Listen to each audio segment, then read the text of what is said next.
launch a probe into it. Hello and welcome to Class L Probe Voyager Edition. Hello. With your keen minds, you might say, Davan and Dave, aka Plain Simple Tailors, and Adam Woodward, as always, on this show. Some delightful L cars happening behind you there. Yes, thank Oh, you. look at that. There is That's a awesome. behind Adam there. Woo. He's on Running the a bridge. diagnostic, I see. So we're going to talk about some of the finer points of Voyager and see what we get into here. Your guys' kind of play off of each other a little bit, so maybe we'll do those first. Hey guys, can I ask you a question before we get started? Yeah. Just on We've never really talked about Voyager together, and I just wondered, what was your out of all the series and all the movies and everything, like where does it fit for you guys? It fits behind other shows for me, but I still get the feeling that in our group of reviewers here at Live Long and Podcast that I seem to like it the best. I get the feeling. I like Voyager a lot. I think it's very strong. I think Janeway's great. I think most of the cast is really good. It's hampered by certain, things, of course, being in the Delta Quadrant. So a lot of ship or alien of the week stuff, but a lot of that stuff's really fun. Like the Voth, that was great. That was an alien of the week thing, but that was really cool. That's where it ranks for me. But behind DS9 and behind TNG. I mean, for me, I think I see Voyager in the original series as birds very much of a feather. Because the original series very much has an alien or problem of the week or planet of the week. Feel it's very episodic. There are some things that build, and I think and Voyager does that in a way that's much stronger than the original series, and I think can only have occurred after Deep Space Nine. All those successes they had with building that huge serialized plot, they could do some of with Voyager, but also really capitalize on the fact that it's a spaceship going out into the sort of great, totally unknown. And so I think it had a huge number of strengths that way. A great number of cast strengths. One of the places I found that Voyager had troubles with was some of the supporting characters being sufficiently developed. But I think that's an ever present challenge on large ensemble cast sort of programs, right? But yeah, I really enjoyed Voyager. It's and part of the place where I see it really similar to the original series is that it's got really high highs and really low lows. It's got absolutely brilliant episodes, and then there are lizards. Hey, that was great for about 25 minutes. Well, and even there, right? But you get like the whole Krenim time ship thing, and a whole batch of wonderful, wonderful episodes in that series. But yeah, I think it's to me, its closest relative is the original series. That's interesting. I think I would probably disagree with one point you made. I think the characters actually developed quite a bit in Voyager. Certainly more so than like the original series or TNG, I think. I know I'd agree with you on that. And I think that's again in the sort of wake of DS9, they're all doing it a little bit more. And that's probably fair to say. Maybe I just expect more of it after Deep Space Nine. Yeah, well, they could have gone a lot deeper, certainly. What about you, Adam? So, so we had finished Next Gen when in 1994. Yeah, somewhere around there. And then it was a big pause, right, between this and then Deep Space Nine started in 93 or no? No, Yeah. like 90. No. Like Worf came in season 4, so it's like it started 3 years before TNG ended. Really? No, I think it was 93. Anyway, it doesn't matter. But and then so I didn't love Deep Space Nine. You guys know this off the bat. I found it like I don't like being in one place all the time. I just found it. But you know what? During the rewatch, I enjoyed it much more than I did back then. Now, Voyager for me was back in space. Let's do something. I thought it started extremely strong. Because I mean, man, now you're comparing against Deep Space Nine, you're comparing against original series, and you're comparing against Next Gen, which was the pinnacle at that time.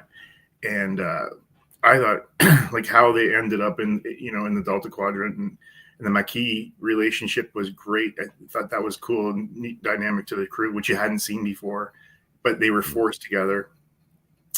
So I liked it initially, but I think by the time fourth season came and Worf showed up. Oh, sorry, you're talking about Deep Space Nine, but just I was at Star Trek out. 7 showed up. Yeah, 7 showed up. I was just Star Trek out. I needed a break, and I never finished Voyager at the time, and I have since. And because I mean that was a lot of Star Trek at that time, like and some of it good. And Dave, you called it, some of it really bad. That's why Enterprise had troubles. People were pretty Star Trek out by the time Enterprise. Yeah, and that's pretty fair to say. Yeah. But I mean, I wasn't one of them. I wasn't Star Trek out at the time because, I mean, but by the time that because back then City TV was running like basically 2 hours of Star Trek every night. And, we were watching Space was doing it, and so was it. Forget what Spike or one of the channels out of the States that was on cable was running the same. But anyway, I love the premise. I mean, it was basically Lost in Space, but it was good. Great. I like the captain. Janeway was very, very good. And I like I said, the first episode it got me right away. So I enjoyed it. I'd go so far as to say Voyager has the best first 2 seasons of any of the series. Pretty confidently, I'd say that actually. Season 2 of Voyager is especially good. Well, I mean, measuring against season 1 of the other shows that had come before it, it's got a very strong season 1. That's a really interesting point.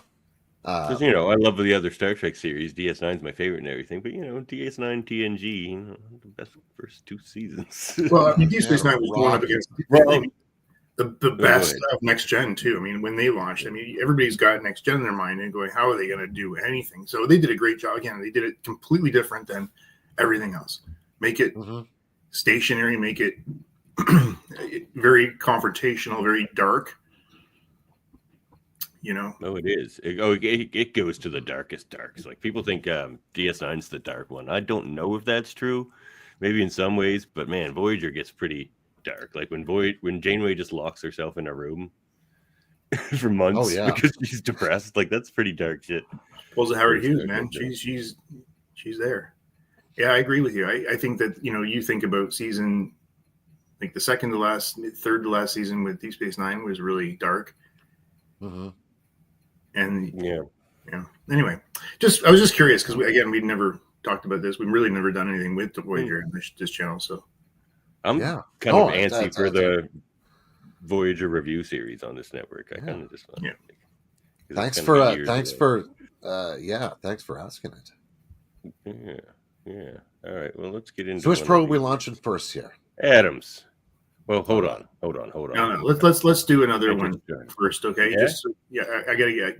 That was like physical work all day. I gotta get in my mind, and I don't want to defend. All right, let's launch a probe. All right, well, let's start with mine then. Yeah. All right. B'Elanna's programming of the Doctor's holographic daughter to die was the right thing to do. Now, I think the reason I picked this one is this was a question I brought to Debate 9, and I think it's my favorite debate ever in the history of the show of Debate 9. Jeff Aiken and Dave here went right at it on this one, and it was fantastic. It showed up in the best ofs during the Christmas season. Wow, right. But yeah, you guys covered most of it, but maybe we should just talk about it anyway. So do you remember this, Adam? Yeah. So. Where you guys kind of left it. I mean, we could probably just fast forward there a little bit, but why don't you take off, Dave? Because I'm curious what you had to say on this one. Yeah. Man. I mean, it's one of those episodes that And I don't know if this is going to reflect my thoughts at the time because That's fine. we're always moving creatures. You're on the But spot on that show too. So. the brutality of that experience of loss. That's a very interesting point. We can make that distinction because that doesn't really change my opinion on the whole thing. But World Mind says so she didn't program her to die. She programmed it. Assumedly, she'd programmed a random scenario that allows for such a thing to happen. Well, and in that sense, you would at least know that. She's saying essentially take the safeties off for the holograms in that respect, right? And in one way, it builds on that wonderful statement of Vic Fontaine's, right? That the band might quit, and they answer, "Well, they're holograms." And he says, "Well, they don't know that. They don't know that." Which, when Vic says it, is absolutely hilarious. And in this context, or Moriarty, or Moriarty, yes, yeah, absolutely. Where he gets to have that sort of hollow drive that he lives in for some long time until, he meets up with the crew of the Cerritos.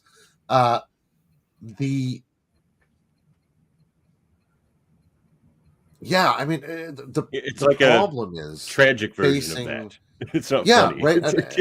and like the brutal, tragic part of that is facing the Doctor with an experience that as a hologram he might never needed to have had, but he literally asks for a family, right? The trouble is a real one, right? And it's very much a Pandora's box story in that sense, right? Like, if you want it, be careful what you're asking for, because there are all of these other entailments and implications and uncontrollable possibilities that come out of being entangled with the reality of other things that are philosophically ends in themselves, that aren't just like objects for your world, that are agents and causes in the world in their own right. And at some level, I feel it almost is like it's one of her most Klingon moments. It's like her version of Worf and telling Alexander, "Look on this," when Kalar is dead, right, on the Enterprise. So yeah, I mean, to me, there's something really poetic about it, even though it's just like the whole time you're just like, oh, this feels so wrong on an emotional level. Yeah, like, like, I know he's just a kind of inexperienced hologram in a way, but what do you think a Klingon, even a half Klingon, thinks a real family life is? Is that the person you want programming that algorithm for you necessarily? I don't know. Well, and like, they're going to have a more man. Like, they're going to program a more likelihood for that sort of thing, violence and conflict, and you'd think, I don't know. Possibly. I mean, there's this great story about Jean-Paul Sartre from the Second World War that he tells about a young man who comes to see him, who'd been a student in one of his classes. And he says, like, I want to go join the resistance, but every time I start talking anywhere close to this topic, my mother says she would expire if she ever lost me, so I just don't know what to do. And Sartre looks up at him, and of course you can imagine, like, with his big goggle glasses over his cup of coffee with his cigarette or whatever, looking up at him and going, like, what'd you come to me for? And the kid, sort of like agape, says, well, I want advice. He's like, look, kid, you came to an existentialist for advice. I tell you, choose. Just jump. You're jumping either way. Just choose. If you'd wanted an answer of a different kind, you'd have gone to a priest, or you'd have gone to a professor of a different order of ethics or something else. But you came to me. You wanted to hear that it's your choice and yours alone. And so the kid sort of leaves dejected. And I think he did later Statistician. What are become my a real revolutionary. odds? Right? Exactly, right? If you'd want to know that, you go to a statistician or a military analyst or something, right? So in a certain sense, yeah, the Doctor chose his doom in a way by asking B'Elanna to be his helper here. Although there may have been fairly limited resources for that help aboard Voyager. What do you think, Adam? So, first of all, I love the concept of a holodeck, or sorry, hologram, whatever. Vic Fontaine, for instance, or the Doctor on Voyager, or Moriarty struggling with mortality and existence. And I think that when you carry on sort of, and my favorite Android type, and Data, of course, because it's the same to me. It's all the same, whether you're living in the holodeck or you're living in the medical area or Data living in Starfleet, but not a man. But it comes back to the Blade Runner, with everything that I've experienced is lost when I die. It just is, and it happens with us, and it happens with them too. And I love the fact that whether B'Elanna did it or anybody did it, the fact that they would again give, because she could have given him the happiest life, like in this world, right? Creating the family that never experienced loss. And honestly, he's aware, he knows what he is, and he can't go any further, right? He's limited. Same with Data, same with Moriarty, same with everybody. But when it happens, when it's over, it's over. And this preoccupation with my existence after things are done, I love that they carried this into Star Trek. And so if they hadn't done this, Davan, to the point, it just would. I think it would have been a more two-dimensional storyline rather than what real life is. Yeah. Sorry, can I just say, like, that bell tolling or the clock tolling, the hour there, just as you were saying that? Woo! Yeah, that just gave me shivers. Are you one of you at church? Or like... No, it's a clock. No, the time's wrong. lovely My clock. great grandfather's clock, and we got it going, and I like it. I just got to get the timer. Well, it was perfect for right there. Yeah. Exactly. When it's over, clock chimes. Ooh, that was awesome. So yeah, I mean, to tackle the question kind of directly, I mean, I don't think B'Elanna can particularly help her Klingon biases if they were existent in the whole process. Because she's a good engineer. Like she was probably pretty algorithmic by the whole thing, but if she didn't do it, like it's like you said, he would have just lived on in the show with this kind of hollow, you could say hollow in the other way, family, where he's not really experiencing what the rest of the crew would consider a real family. And would he just be as his friend? Is she like stopping him from wasting his time in that way as well? Like, you know what I mean? Like just because she thinks it's silly the way he's doing it. In a certain sense, it takes the principle of holography seriously, right? Because the word holograph or holograph is two words, right? The Greek holon and graphane or graphe, right? Graphe is to write. Holon is entire or whole, right? Mm-hmm. So that's because in a holograph, the whole image will show up in any way you cut up the hologram, right? Like this image is stored entirely in every part of it. And in some ways, if you're going to make a hologram of a family in that way, or a holographic family has to have the whole problem of family in it entire, Yeah. I think we agree. It's a bit inchoate, but that just occurred to me. It seems like we agree she did the right thing. Like what she did was basically what she was asked to do, and even by her own. Yeah, and as long if we can define that as the right thing, then sure. But, yeah.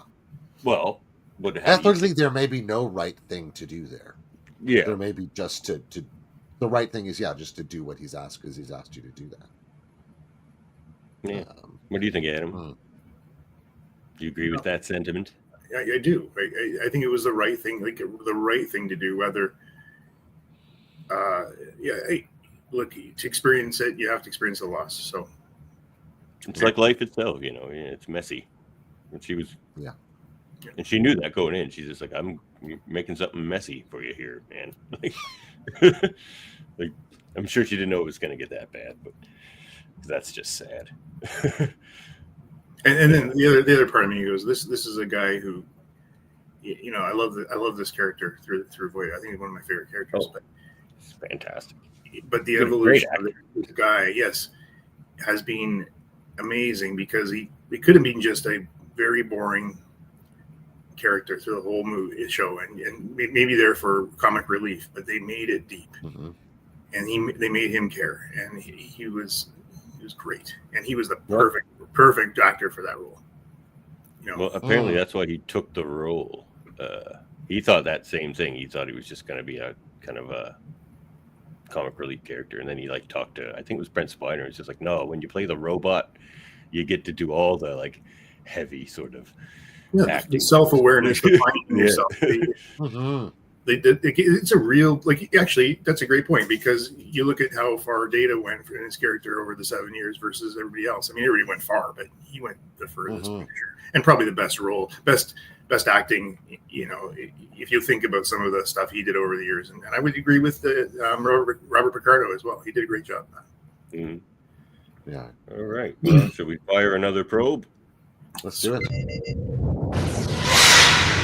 We should destroy the probe. Okay, let's try again.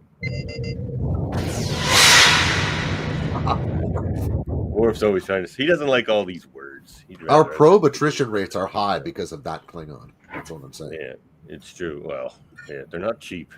All right, so this one is yours, Dave. Tuvok's undercover assignment should have been an ongoing point of tension with the Maquis crew members.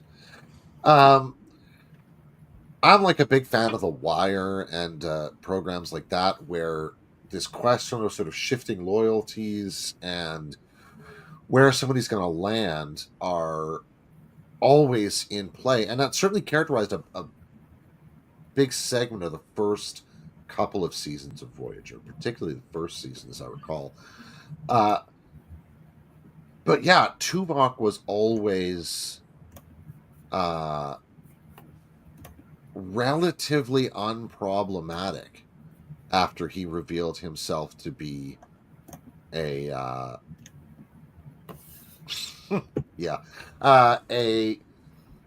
Starfleet undercover agent, right? Like, there just didn't seem to be a huge amount of lasting conflict between he and the Maquis crew members, and that would have been a really fascinating aspect of who he was to explore, because he's this Vulcan that's capable of such tremendous duplicity, you know.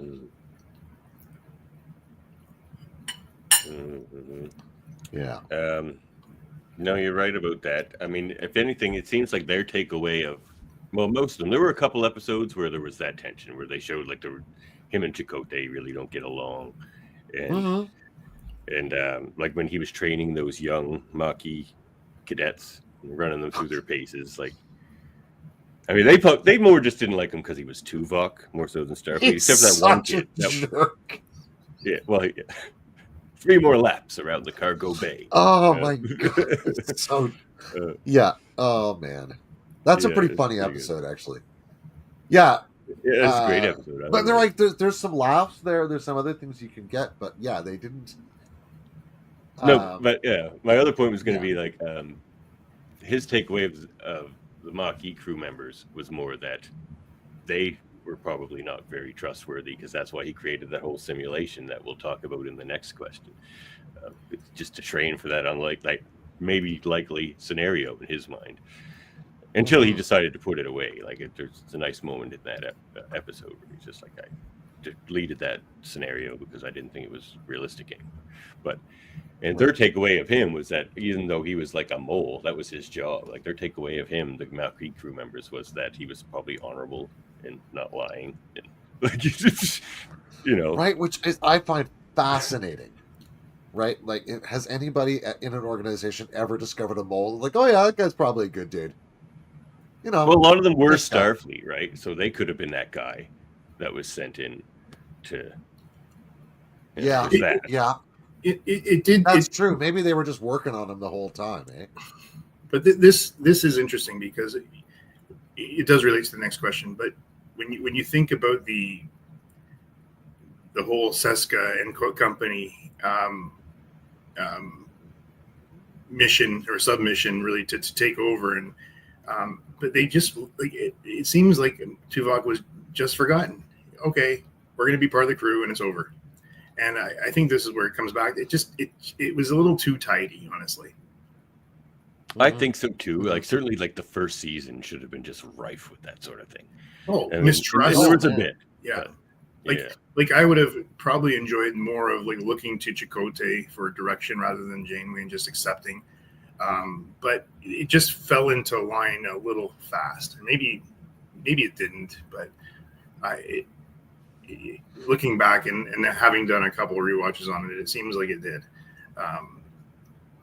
So it almost feels like we're arguing that, like, if Voyager had premiered in the era of like New Trek, well, post it 9/11, would have been an absolutely like gong show crazy piece of Star Trek.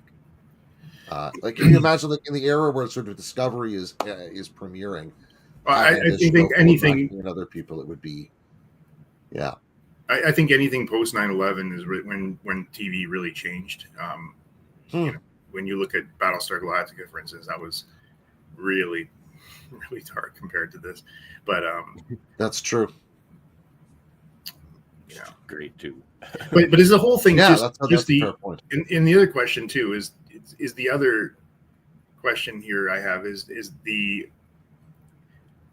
it just because he's a Vulcan and what's the point of arguing? What's the point of the mistrust? Because he's just going to be, yes, I did this, and that's it. There's nothing more to say. I suppose. Yeah. Yeah. Sorry, go ahead, Davan. Well, I was just going to say, and if they were to just walk up to him and ask him, it's like, hey, are you like any further threat to me? He would tell you. Even if it's yes, he'd be like, yes, I kind of hope to restrict you in this way and like that way. Like, he would just tell them. That's true. Like, what's the point of sitting around and wondering what Tuvok's gonna do? Like, just ask him. That's right. If he doesn't want to tell you, if you ask him, like, what is your opinion? He's like, I'm not going to tell you that because Truman Shell. Tactically, I think you are. Yeah, it's like the whole idea of a Vulcan who's in this role of trying to, embed themselves in the enemy is almost like foreign. It can't happen because. Anyway, but I guess it can. It is weird to send a Vulcan into that situation. Yeah. But in that sense, I suppose making him the tactical officer and the security officer in that sense is also a very different role. Just picking up on a comment that went by on the screen that he was very, the first full Vulcan main character and other things, but he's not just in a science role, He's not sort of a copy of Spock or something like that. He's a different creature again. Well, that's a great point. And when you think about like post Spock, there was very little Vulcans on Next Gen. Mm-hmm. We didn't see them that often, and then when we did, it was Spock again and Dad, and then we had Deep Space Nine. But I guess early on we didn't see a lot, and now this. So this is the first real other Vulcan that we've seen, right? Because Enterprise hadn't been out yet. Yeah, so we're this is the first delve into this again. So this is very different than Spock as well. And he's awesome. Yeah. Tuvok's my favorite character on the show. He's my favorite Vulcan character. I love Tuvok.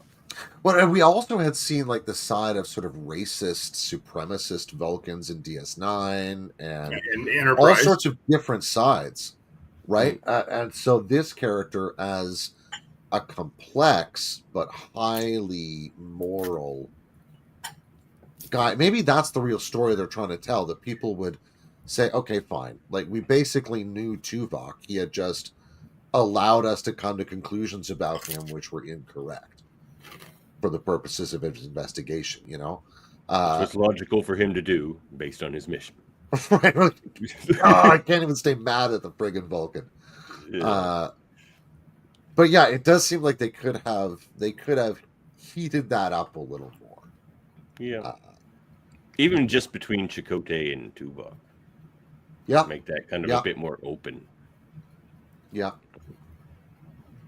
But at the same time, guys, like honestly, the whole Maquis thing, they don't have really a leg to stand on. They've abandoned Starfleet. They've gone. True.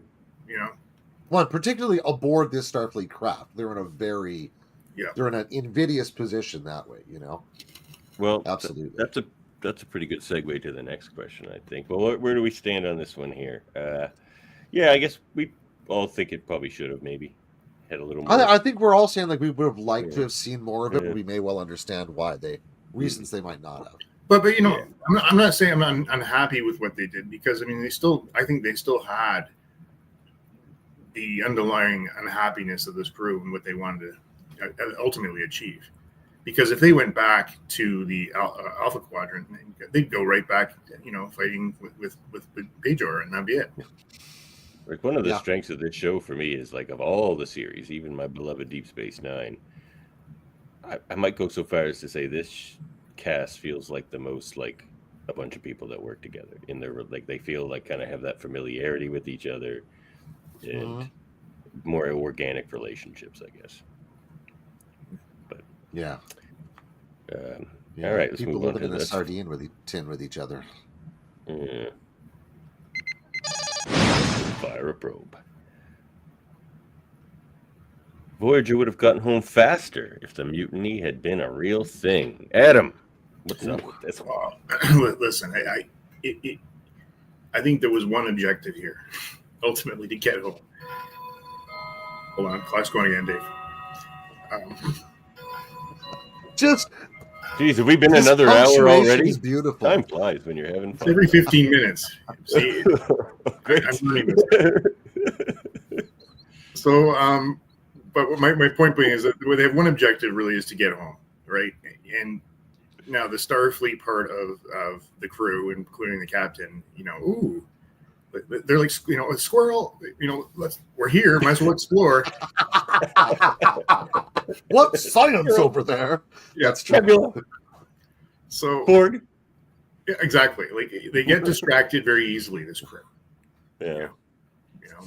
That's a good point, but it's also like, is that not their strength as well? They make new discoveries. Of course it is. Speeds up their. And you have a show too, but it's true.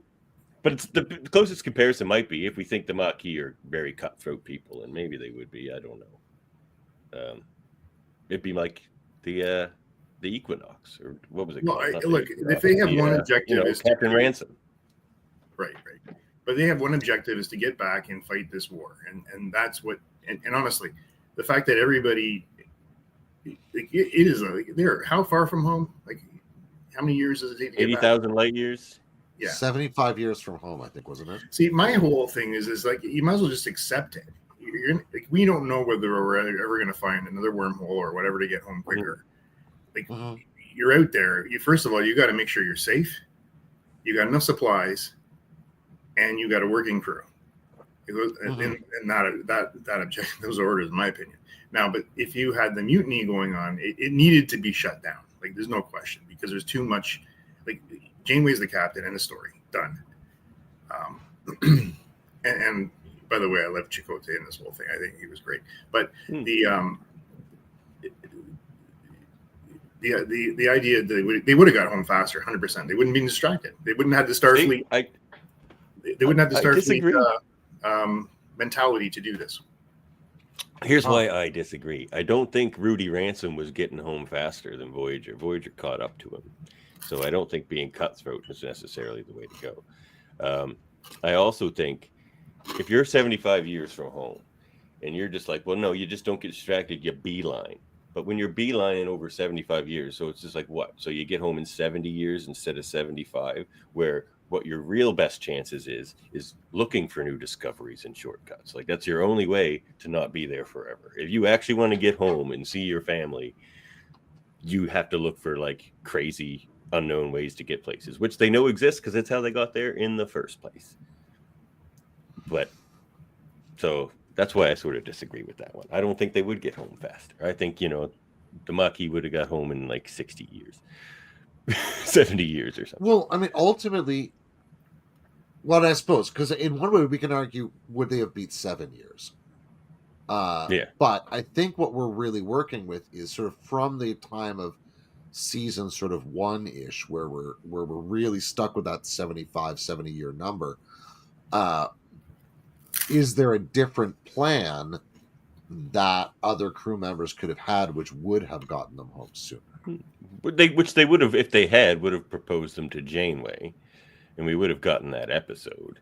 And I think the only person who really does that sort of thing is Seven. Like Seven's like one who will come up with an idea and be like, they're like, yeah, but like, no, that's crazy. like, This is a better plan. We have to go get the Omega particle. It's like, no, Seven, we don't need the Omega particle, but it's like an infinite power source. I know, but we don't need to go after the Omega particle. Yeah. So, I mean, you could argue, would 7 of 9 get them home faster? Probably. So if 7 of 9 had let a mutiny, yeah, post her arrival on the show, then I agree with this. So let's define what the means in the mutiny. Well, the mutiny the mutiny simulation that Tuvok created. Yeah, which was like an earlier season one. Yeah, what season are we talking for that? No, it's like it happens later, but it was an older scenario he developed. It was like a scenario he developed based on the way things were back in like season 1 or 2. Right. But it was like, I don't know, it was probably like a season 4 or 5 episode or something. Okay. I like that one. Because they're all, and then they all just start writing it, like they write it like a soap opera, and it just gets kind of crazy. That's a great episode. See, Voyager does humor really well. It might be the funniest one of all the shows, really. But you can see why this sort of hostility would grow, especially for lower deckers, I think, and the crew, who just do the same. What are we doing this for? Like, nobody's ever going to see our research. Nobody's ever going to see, like, what are we, like, just let's get home. Yeah, I can see it. You know, if there wasn't some sort of magnificent strategy to maintain morale, like, it could very easily become apparent that like a lot of us are doing busy work here. But at the same time, maybe that's just the reason why you do this, because you got to give distractions. It can't be, if you're just going home, what's the challenge? What are you doing? That's what I think is so smart about what Janeway does too, where she basically makes it as if they're on a new mission from Starfleet. She's just like, now we're a deep space exploratory vessel for Starfleet, and that's how we're going to operate. Yes, we're going to try to get home, but if we were sent here, this is what we would probably be doing, and we're going to do that, just in a certain direction. Yeah. So I think that's smart, because it's like it makes them feel a little more attached to Starfleet still. They're like, well, and you know, from the beginning, she insists that they have to be a Starfleet crew. Yeah. In the sense, like, they're going to have some shared set of operational values on which they're going to proceed, even if on larger political questions that are 75,000 light years away, they still fundamentally disagree. Here, they're going to need some shared plan of action in order to get more. But you're right, like, it does mean that people have to accept that kind of Starfleet way of doing things, who have already rejected it at least once. Yeah. But for a very specific reason, that is exactly. It has nothing to do with their lives anymore. That's true. And in some ways, for very Starfleet reasons, they're rejecting Starfleet. Like, all their peeps get wiped out, and they don't even know for like forever. They like find out like once they start getting messages from Starfleet, and Vaughn's just like, that's when she gets all like depressed and stuff. Oh, that's right. Yeah, she's like, they're gone, all of them. They're dead. The Maquis, they're dead. They're all of them. Just done. Like, yeah. But so. So what is there a consensus that we can come to about this question? I don't think they would have gotten home faster. I think it was the best way to go in all regards. I've gone full circle here, because I think that I did come in thinking they would have got home, but I think there has to be a purpose. And a 70-year-old purpose is too long for humans. They can't see that far in advance. So what happens then? You lose focus, you lose direction, you lose discipline. Rudy Ransom. And you're right about Janeway providing that. You know, we're here. If we were sent on a 7-year mission to explore and see new things, then we would be here anyway. Might as well take advantage. My biggest problem with Voyager is the way it ended. It ended too rushed. For me, the most interesting part of Voyager is the 2 to 3 weeks after they got home. Like, I want to see all the nerds on the crew freaking out about, we just collected the most amount of information ever. Ta-da! I want to see that kind of stuff, and like all the debriefings and like reuniting with family and like. Didn't get. Well, I would have liked to seen, honestly. I'm always fascinated by leadership and how the Admiralty would. Sure, go ahead. Carry on, fellas. Be back in 1 second. But how the Admiralty would have been treating Janeway, and she was probably just a boring old captain before, and now she's like, you just took a ship through amazing with no support, essentially no support. Yeah. Yeah, I mean, their voyage really is extraordinary. Even for current Starfleet terms, where sometimes ships will go off for 5 years and go do a thing, but that's with the Federation around. Well, they can go back to the Federation within a few weeks. It's very much like, to me, is like the old fashioned getting a boat and go across the world with nobody knowing where you're going or whether we're going to hear from you again, but there's no contact for years. And then you just show up.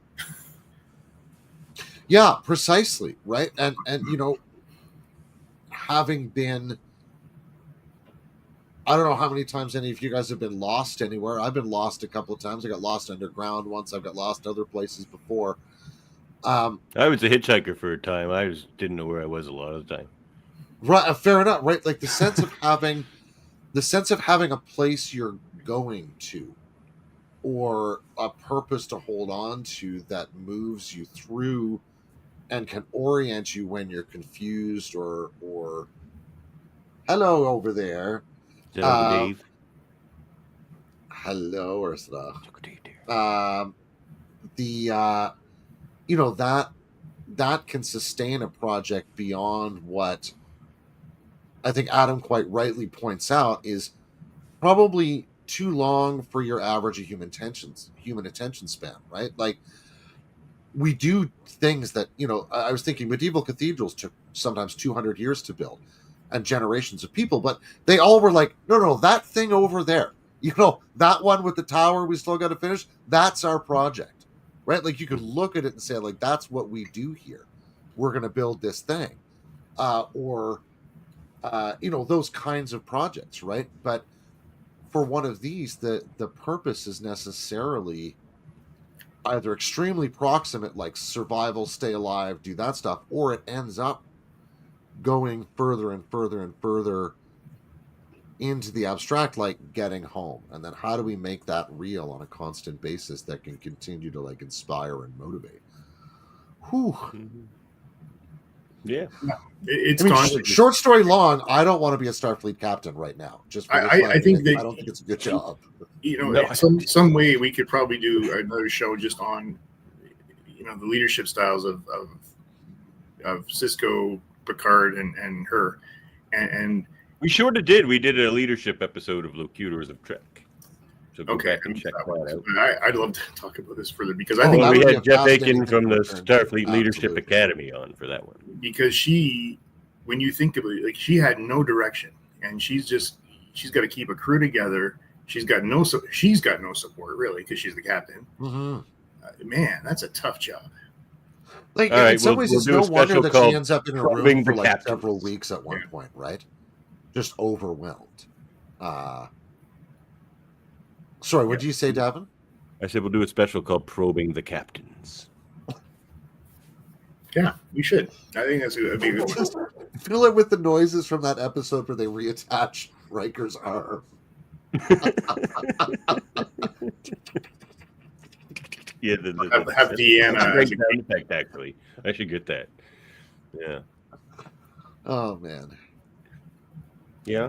What should we get out Janeway of was here? kind of like Archer. Yeah, I think Sam's comment there. It's kind of true. Because Archer. Janeway was kind of like Archer. Yeah. Okay. Yeah. Sam's got some news to share, guys. What's the news, Sam? Dun, dun, Are you dun. really an android? That would be exciting. I'd be excited for you. So we pulled Adam around and we all agreed on this one in the end. Is that right? I think I'm we with did. you Yeah, guys. yeah. Mm-hmm. All right. Well, check us out. Hey, before you go, Get your podcast. Yeah. Coming back to the first question we talked about here. If you can bring up I don't know if you can, Davan, but I threw something in the private chat. Yeah. Sure I- can. I don't know I if you can't bring it up on here. Oh yeah, I can. You know what? I can. Just give me 1 second. Sam says he's going to be a programmer. He got into programming school, so he's going to make an android. That's even. Nice. I'm excited for you for that reason too, young Samuel. There you go, Sam. Make us a data. Indeed. Don't make us a lore. Or at You least sure- disassemble him after you make him. Yeah, if it sucks, for sure. If it starts. Oh, running we're in a around new naked, age of that's robots right fine. now, though. It's an Wanna wait till exciting it's time data. to be a robot programmer, that's for sure. Oh, I'm sure it is. Yes, me as an environmentalist. Yeah. Anyway, twiddling my thumbs all the while. All right, let's see here if this works. Dave, this is for you. Being the most spiritual and probably philosophical person on the channel here. All right. Is it gonna fit that way? Oh, it will if I go this way. Okay, hold on. Paste. All right, here we go. Ships on fire off the shoulder over Orion. I watch sea beams glitter in the dark near the Tannhäuser Gate. All those moments will be lost in time, like tears in rain. Time to die. Ooh. Amen. And again, I say amen. Indeed. Well, that's a good place Ooh. to end it. I guess there's only one more thing to say. End transmission.